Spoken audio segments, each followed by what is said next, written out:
এই বাইকটি বিক্রয় হবে 2017 সালের মডেল এবং ট্যাক্স টোকেনগুলো 2 ইয়ার্স করে আপডেট করা।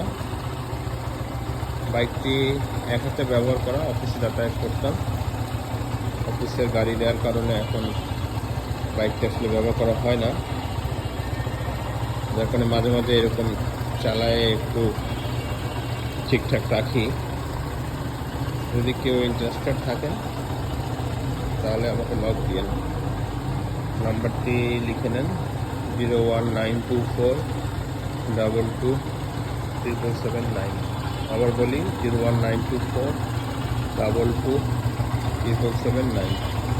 বাইকটিতে আলহামদুলিল্লাহ সব কিছু ঠিকঠাক আছে, শুধু অনেকদিন বসে থাকার কারণে আর কি, যেহেতু আমি ফ্রিকোয়েন্ট চালাই না, ব্যাটারিটা ডাউন হয়ে গেছে আর কি। তো এটাই।